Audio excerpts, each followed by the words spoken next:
ভৈরবে মিথ্যা মামলায় দশম শ্রেণীর এক ছাত্রী ও তার বড় বোনকে গ্রেফতারের পর নির্যাতন করে কারাগারে পাঠানোর অভিযোগ উঠেছে। কারাগারে পাঠানো ওই দুই বোন ভৈরব পৌর শহরের কমলপুর মুসলিমের মোড় এলাকার রিকশা চালক আবুল খায়েরের মেয়ে বুশরা আক্তার পান্না ও বন্যা আক্তার। পান্না স্থানীয় কমলপুর হাজী জহিরউদ্দিন উচ্চ বিদ্যালয়ের দশম শ্রেণী ছাত্রী, আর বন্যার ৫ ও ৭ বছরের দুই শিশু সন্তান রয়েছে। তাদের পরিবারের অভিযোগ, গত ২৫শে ফেব্রুয়ারি বাড়ির বড় ছেলে কাউসারকে একটি মামলায় গ্রেফতার করতে উপপরিদর্শক মোহাম্মদ নাজমুল হুদার নেতৃত্বে পুলিশের একটি টিম আসে। কাউকে কোনো কিছু না বলে বাড়ির সামনের ফটক ভেঙে ভেতরে প্রবেশ করে তারা। এ সময় ওই দুই বোন তার প্রতিবাদ করে। এতে ক্ষিপ্ত হয়ে দুই বোনকে গ্রেফতারের পর নির্যাতন করে কারাগারে পাঠানো হয়। তবে পুলিশ বলছে ২০১৬ সালের হরতালের সময় পিকেটারদের ইট পাটকেলের আঘাতে এক যাত্রী নিহত হন। সেই ঘটনায় করা মামলায় ওই দুই বোন পলাতক আসামি ছিল। তবে স্থানীয়রা দুই বোনকে নির্দোষ বলে দাবি করেন।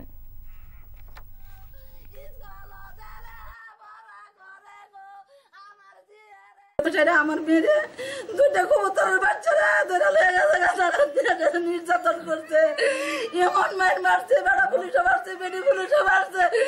আমি মাননীয় আদালতের কাছে বিচার চাই। নাশকতা মামলার পলাতক আসামি ছিল, তারা দীর্ঘদিন পলাতক ছিল।